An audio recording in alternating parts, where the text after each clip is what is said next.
It's that time as we wind down the season. I hate to think we haven't got that many Fridays left, but this is one.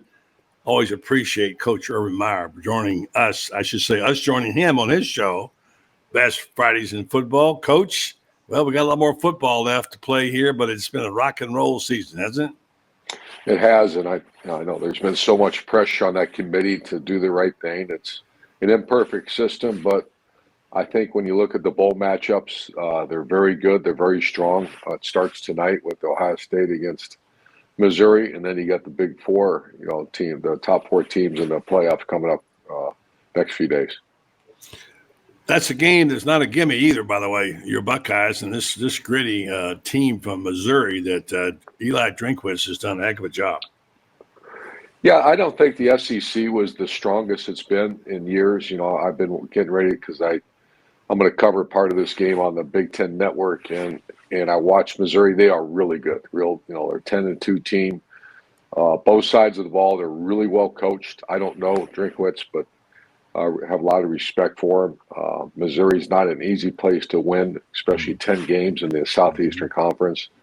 But top to bottom, the SEC, this has not been one of their best years. They still have, obviously, a team playing in the playoffs.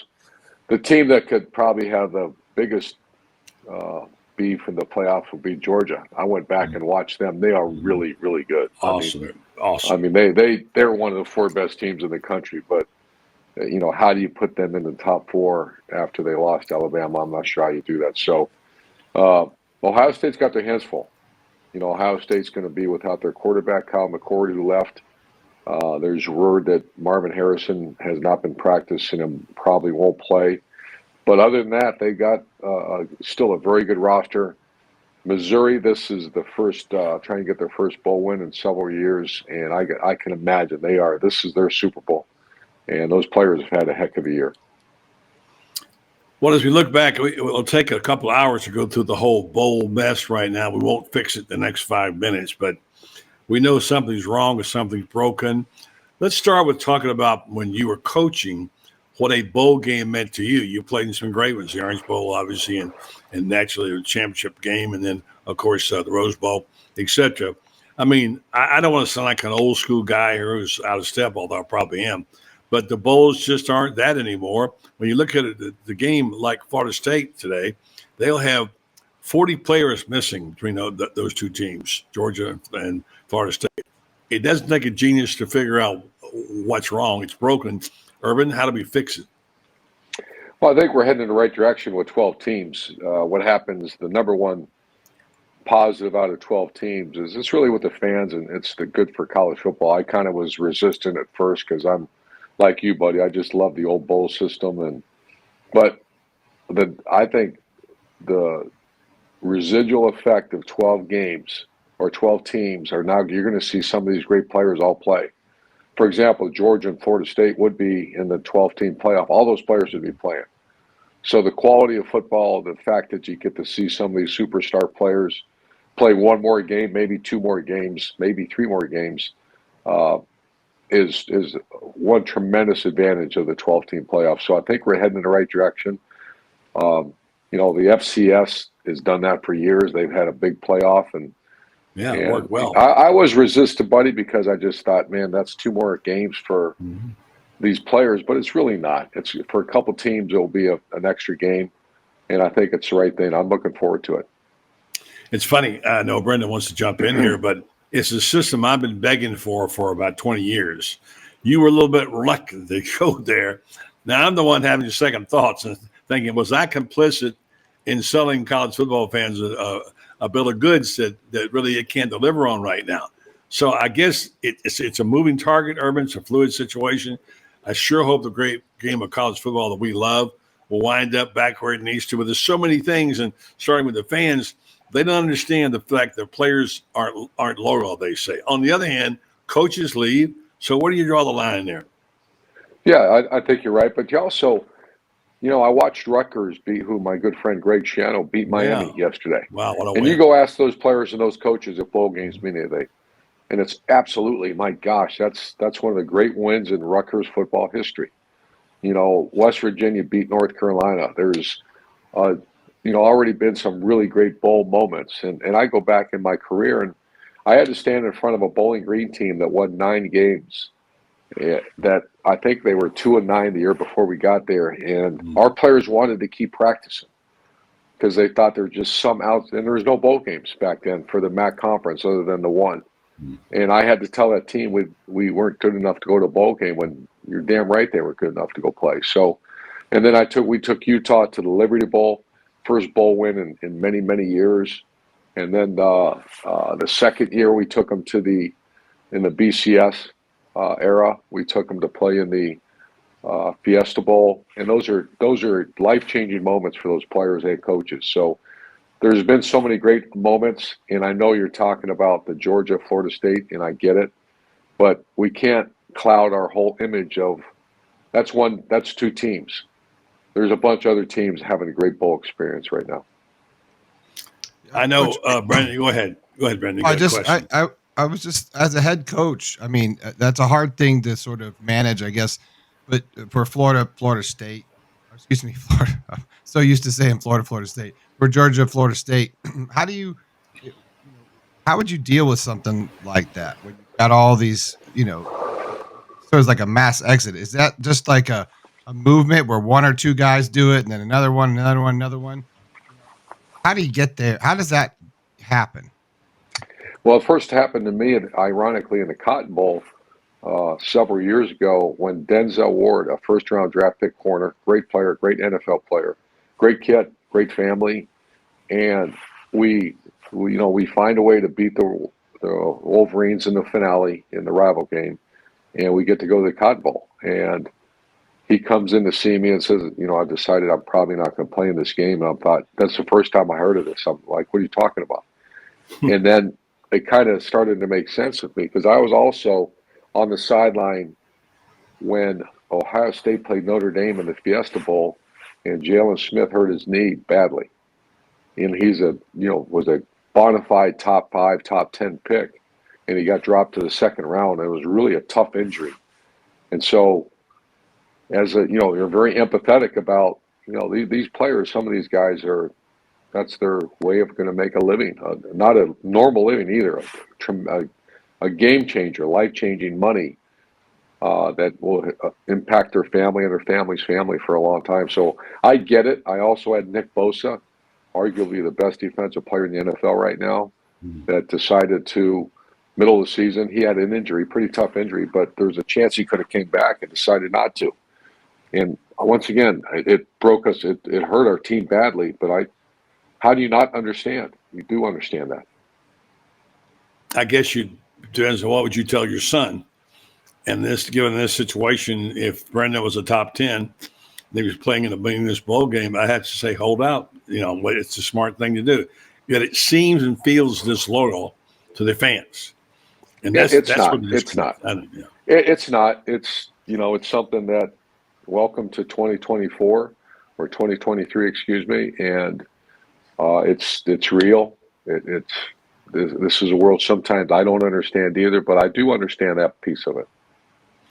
You're getting close to being right. 2024 is upon us just in a couple of days. The one piece that Gator fans are not having a good experience about is the Trevor Etienne transferring to Georgia. I read a stat the other day. I couldn't believe that when I saw that. It's shocking.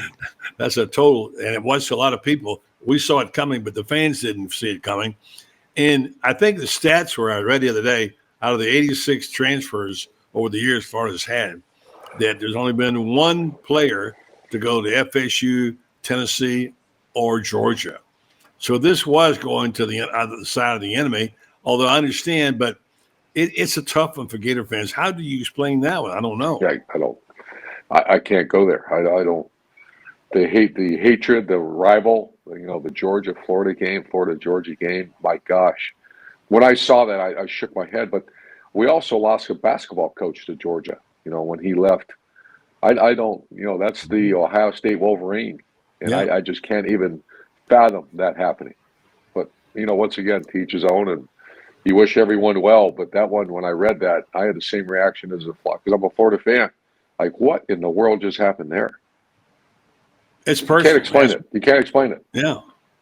Ask Mike White what SMU is like these days in Athens. I'm sure not good from down there. It'd be like you said. It'd be like saying, let's say your star running back going to play for the Wolverines. How in the world would they react to that? I can tell you how Buckeye Nation would react, probably the same way Gator Nation's reacted to the whole situation. And I imagine that game's going to be pretty intense next year. But once again, everybody's got a right to do what they feel is best for themselves. But that's you're stepping into enemy territory, man. That's a tough one. What, Coach? I mean, what's that conversation like? I don't know. With coach player right there. Does Urban Meyer say, "Look, you can't do this"? I mean, do you have that dialogue on the way out when they're saying, "Look, I want to transfer to Georgia," or maybe that's not a part of the conversation? I mean, the young kid. No. I know you're into mentoring that side of it. I mean, I'm just curious. Do you go there? I'll be honest, Brenden. I never had that conversation. In my era, there was not the one-time transfer. You could be free to go. I was a big fan and still am a big fan of the graduate transfer where a guy could leave and go. But I've never had that where a guy's going to go and as you be on the sideline of a rival, that we work all year to beat. Now, all of a sudden, that job just got hard. Florida's job just got harder to beat Georgia next year because of a player they developed and recruited at Florida. That's hard one that's a tough one. New territory for sure. Well, let's look at the year. You've liked Texas all year. You talked about them a good deal. The Final Four, we could argue about who should have gone there. 6 teams, 4 spots. Somebody had to be left out. I feel bad for both teams. I'm like you. I think Georgia got a rough deal. Georgia was dominant. I mean, they were the best team in the country for a long time and may still be, but they didn't get their win at the right time. Looking back at the year, all we thought was coming, all that did come in the dealing, the situation with it. What kind of year was it, Urban, for college football? You saw it up close on Big Noon, and you talked to coaches and players. What kind of response and reaction are you getting from coaches and players about what kind of season it was? It was a great year on the field. It was very tough on coaches off the field. This recruiting, the transfer portal, NIL has dominated the conversations with your teams. Once the season's over, I have pretty good knowledge because I still am very close with many people in the profession that once the season ends, then it's a free-for-all. You have guys, players, asking them at times, demanding more money or they'll leave. You have coaches that are, trying to put these rosters together. I also see the impact that high schools are dealing with now that some of these college programs are not recruiting high school players anymore. They're just recruiting different college players. So yes, that impacts the, I think Colorado only took a couple high school players because they're all about the transfer portal. There's a trickle down effect to all of this. Kyle McCord leaves one of the top universities academically in America, Ohio State, with the connections that will impact him the rest of life and playing in front of 110,000 people. And he's going to go to Syracuse. And Syracuse is a great place, but it's not Ohio State. As far as exactly. So there's so many people impacted by all this that to say it's wrong, I'm not going to go there. But it's on the field. I thought it was great. I thought the 4 teams that made the playoff are the right 4 teams. On Big Noon Kickoff, we started out following Deion Sanders. He went 3-0 to start the season. It was phenomenal. Taking over 1-11 teams. So there were so many great moments throughout the year. But when the NIL and transfer dominate the conversation, dominate a coach's lifestyle and what they do, those are things behind the scenes not many people see. Yeah, we text back and forth about the situation in Florida. And if you don't mind me saying what you said, my heart goes out to Coach Napier. I feel for him. And you do. But now it's his mess to figure out right now. It is a downward trend without a doubt. We talked about it. I don't want to be negative about it, but if they lose this year, it will be the darkest period of college football for Florida ever in history.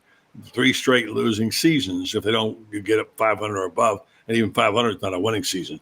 So I don't know. Where do you tell him to start? I'm sure he's asking that question because there's so many moving parts from NIL to rich boosters who want to call the shots to players moving around, players going to the opposing side. It's a mess. How, if you're him, if you're a Billy Napier, how do you dig out of this mess? Yeah, I do feel for him because there's also the person side of it, the family side of it, but they do get paid. Coaches get paid a lot of money to figure those things out. When I worked for Lou Holtz and I stayed close with him for so many years, he would give us nuggets and give me nuggets. When I had questions or I needed something, I would call him. And he would always tell me a young team, college football and really athletics in general, but college football in particular is about momentum. Momentum during recruiting. You get the Percy Harvin or the Tim Tebow, and you get the number one class in the country. That's momentum. If you don't get those guys, you won't, because the other guys won't follow. During the course of a game, I would always say a sack and a block punt and obviously a turnover. Those are the incredible flips of momentum changers in a game. It just lifts up the stadium. You block that punt, and you've seen that. That's, to me, the ultimate momentum change in a game. And we would try to do those things if we were starting to lose momentum. And when I saw Coach Napier beat Tennessee this year, I thought that was it. I thought, okay, he flipped this thing. And I was really excited because I saw highlights. I saw the stadium explode. I had friends that were in the stadium and said that was old school. That was like the Swamp used to be. And it was. And it was maybe, the way they, done all the different things in the stadium now. And they didn't capitalize on that momentum.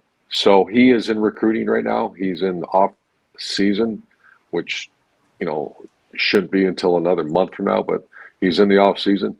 Him and his staff have got to find a way to get momentum. And the easy answer is go sign some big time transfer guys, because you just have to take each, during a game, you're coaching the game. During recruiting, you're now recruiting. How do you get momentum? And Lou Holtz used to say, with a young team, it's worth 10 points. With a veteran team, it's worth 7 points. So you have to find out ways to get momentum. And that's his challenge. And boy, is it a challenge. And Lou told you before the bowl game against Ohio State, don't play this game before it's time. And you did something different, and it worked out well. Brenden, now you got a question. Well, just, DJ Lagway, as we, I think that's, you look at a lot of different things about, what happened in recruiting for Florida this year. Obviously you got to be excited about getting Mr.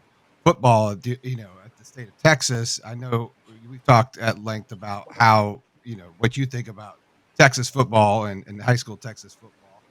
I think you listened to you talk about how you have to accent the good things. And that's a really great thing. You got, Mr. Texas, Mr. Football in Texas coming to play quarterback for you. Is that something that, we talked about the last couple of episodes? Like, you gotta let him play somehow. How would you let him play? How are you going to get him into the mix for this year, or with the schedule they have, just kind of maybe hold out and let him learn? I don't think you have time. I think, well, first of all, Graham Mertz had a pretty good year. All the negatives of Florida football, but Graham Mertz had a really good year. From my understanding, and I actually met him a few times and watched him. He's a good leader. He knows how to, elevate a team, but, they got to win. So the days of saving anything or anybody are absolutely over. I know it's over for Florida, but it's really over for everybody. You don't do that anymore. I remember years ago, let's save this, let's save that. You don't have time. You have to get that guy on campus. I hope he's coming in early. I don't know that. Is he coming in early? Yes. If he's coming in early, the rules now allow you to meet with these players a lot more than it was in the old days. So I would get that cat ready to play. I watched him on high school. He's an elite player. He's going to be young. But Texas football is the closest thing you have to college football. So it's not like you're taking some player that's not seen really great competition. So I would say get that cat ready to play. You would put everything you possibly can in to get him ready. And he's in a perfect situation. You have Graham Mertz and you have him. I think that position is going to be as solid as you can. Now the other positions better get right. The Tim Tebow package, perhaps, huh? like you did with him when he brought him in. Yeah, that's risky to start playing two quarterbacks. People have tried. I actually tried after we won the national championship at Ohio State to play two quarterbacks, and it didn't go as well. But I think the time is now for Coach Napier and staff. Let's talk about the bowl again. The boats. Go ahead, Brenden. I want to ask about. I'm just going to say, do you let him slug it out do you in the off season when they start having practice and see who's going to be? Sure. I mean, Lagway could come in and be better than Graham Mertz, but you may have had that conversation with Graham Mertz to say, hey, please stay this year. You're going to play next year. You know what I mean? Is that, but you just say, you got to line them up and go and see who's going to be the best. Well, I called Chris Leak the day we signed Tim Tebow, and because Chris Leak was one of the great quarterbacks in Florida history, won a national title. There's only been 3 of them, and he won one. And so I called him. I called Chris Leak's family, and I said, I know the media, and I know everybody's anointing Tim as our quarterback. That's not the case. You're our quarterback. You're going to be a senior. However, he's going to compete for the job. But there's no gifts anywhere, and there was never a gift at Florida, and I imagine there still won't be. So I think Graham Mertz, I'm sure he's talked with Coach Napier and staff and knows that there is a young, hungry, talented player right behind him. All that does is make Graham Mertz better. Coach, you got the games for the championship. Let me ask you about these 2 games. You don't have to give me your picks per se, because I know you saved them for your show. But let's take the opening game, the Alabama-Michigan game. Interesting, 2 great programs. Michigan is favored by 1.5 in the Rose Bowl game. What are your thoughts about that game and those 2 teams? I think this is Coach Saban's probably best job of coaching. Obviously, the talent was there. They've never not had talent, but they looked really, really poor early in the year. They did play Texas tough, but Texas beat them. I was really concerned after that, though. That South Florida game was the worst. As we were getting ready to cover that, not necessarily cover that game, but just that topic, and I couldn't believe what I was watching. The offensive line play was not good. The defense was not good. They weren't tackling very well. And to bring them back to the point of playing for a national title, him and his staff did a phenomenal job. And obviously, you have I call him Percy Harvin / Reggie Bush touching the ball every snap with Milroe. I know the Wolverines well. We covered them 2 or 3 times this year. They were a little choppy at the end of the season. Obviously they beat Ohio State, and that was a huge win for them. But they did look great in the Big Ten championship game. This will all be a quarterback game to me. It always is. But though it's going to be Milroe against J.J. McCarthy. And I see I like the point spread. I think this, you could say even, because I think this is going to be an old-fashioned, great football game. It's certainly bizarre, Brenden, with the coaching situation. Harbaugh missing, 6 games, Coach? How many it was? And yet he's playing for a national championship. It's amazing. Could you comment on there? Yeah, I could comment. I'm not going to, but yeah. Suspended 6 games, and But I'll tell you what, the Sharon Moore, the offense. I was there when they announced it. Where was it? State College, and then we went to Maryland, and then we had a 3 games row. Then finally the finale, and the acting head coach. They won all 3 games against 2 top 10 teams. They have really, really good players, and they must have. Well, I witnessed it. I won't say they must. They have incredible leadership in that locker room. They have to. How do you do that? How do you have a coach suspended? You have your linebacker coach fired. You have all this stuff going on. They go out and beat 2 top 10 teams, and they win the rivalry game. So they have really good players. They have great leadership, and that's obviously that's the formula you have to win a championship. And they have unity. What a moment that was when their star player, Lyman, got hurt, was carried off the field. They're chanting his name, 100-some thousand people chanting his name. You could see it and you could feel it right there, couldn't you, Urban? I could, and they scored the next play, and that was I got to spend a minute with him, but he is a great player. That's the worst nightmare of a coach, and really the team when you lose your great player. But that stadium elevated the team. They scored the next play, and really they that's when they won after that moment. Brenden, why don't you ask Coach about his Texas team? We're favored by 4. Washington, probably an underdog. Go ahead, Brenden. You can do this one. I know you've been a fan of Texas all year long, and I know you don't want to talk about outcome or whatever, but how do you see this one shaping up? Maybe without giving me your prediction one way or another. Well, I think Texas is the best looking team. I've seen the Wolverines up close and personal at least three times. I saw Texas. We were invited to their practice. We stood there. I stood next to their team. They look like our Gator team that won the '08 national title. They are gigantic. They're athletic everywhere. They have five-star athletes at every position on offense. I think they're really well coached. I like Coach Stark and his staff. I just watched them practice, and I walked away saying that of all the teams, that looks like a national championship team, and they're playing like it. They played really well at the end of the season, but life in playoff mentality starts on defense. Championship football starts on defense, and I'm telling you, that Sweat, that big dude, is 350 pounds, I believe it is 340 pounds, and their defensive line is as good a looking defense line as I've ever seen in college football. Washington's got a Florida guy, quarterback. Michael Penix is from Florida, as you know. And wound up going to IMG. And, of course, what an accuracy he said. The best quarterback nobody ever heard of around here. Yeah, I believe he was in Bloomington, Indiana. And with the offense coordinator at the time was a guy named DeBoer. He happens to be coach of the year, leading Washington. And I love Penix. I watched him for a long time. I love his energy, the way he plays. I think it's going to be a great game. I don't know if they have the firepower to beat Texas. I think it's going to be a very close game. And Penix, if he pulls off some magic like we've seen him do before, they'll win the game. But he's going to have to pull off some magic to win this game. Coach, one quick question. I had this question. I was talking to somebody the other day about you, and I often bring you up on our regular show. Lack of a better way to explain it, but do you have like a win? Did you have like a win for the Gipper speech, like a go-to? Like, this is, I'm going to walk in there, and I know this one. I got it in my back pocket. Did you have something like that you really knew from experience that like, this is going to get him? I mean, do you think about it, or you just go in and you just wing it? Like, but do you have something like that in your back pocket, like as a coach, or when you were a coach? Yeah, it was called Tebow. Of course. You want to reveal it, or you want to? Well, every team was different. Every team was different. When you're the underdog, when we beat Ohio State for the national title, it was all about.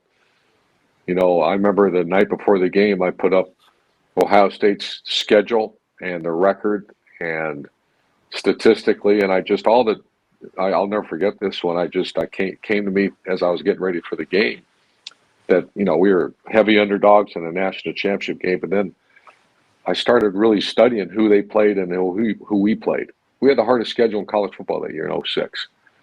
And so I wanted our players to walk out of that room and have that feeling. I also remember at Ohio State when we're getting ready to play Alabama, and one of the greatest pregame speech happened right in front of our eyes, and that's when Wisconsin beat Auburn. And we just beat Wisconsin 59-0. And so a player's mentality is so fragile. When the foot sinks into the ball, there's got to be confidence. It can't be false confidence either. Somehow that coach has got to give confidence. That's the only thing that matters in any pregame speech, is that person doing the job has confidence they can do it. And so however you can do that, that was the best part of the job that I enjoyed most, was somehow finding a way to have that linebacker, when the foot hits the ball, he knows he can do this. Because the opposite is tragic. When a player doesn't have confidence, that's when bad things happen. They don't play well and you lose. All right, Coach, thank you so much for everything. By the way, we want to remind folks, we're going to put together, I guess, a summit on winning. That's what we would call it. But with you and Coach Spurrier, who own most all the big victories, all the titles at Florida as coaches, we'll take to the podium and do a special charity event at Spurrier's Gridiron Grill sometime in the month of April, to be announced. That's going to be quite a time. I can't wait to talk to you guys and talk about, I know you both hated losing, but you also knew how to win. And right now, Gator fans would like to hear about how do you win. That's something I think Gator fans are thinking. That's so long ago, we're having a hard time remembering it, Coach. That should be a great night. I'll tell you what, that We went to Spurrier's restaurant, Shelly and I, and my gosh, what a place. And the two of us came up with that idea, and then Coach Spurrier, of course, agreed like he always does. He's a dear friend, him and Jerry. So I think that's going to be a great a night that I can't wait to spend with Coach Spurrier. One thing in that restaurant is a national championship game ring from you to Coach Spurrier. It's on display. I saw that. Yeah, and that was in 2006. And he was very grateful, but I was also grateful of our friendship and what he built at Florida. We look forward to catching up with you once or twice more before the season's over or when it's over and give us your insight. Thank you so much for doing this. It means so much to our Gator fans down here. Your name is often invoked around here. I won't say why. You can guess. But thank you for sharing with us. It's been a great season. Look forward to getting your thoughts after the game. Merry Christmas. Happy New Year, guys. Good to hang with you. Thanks, Coach.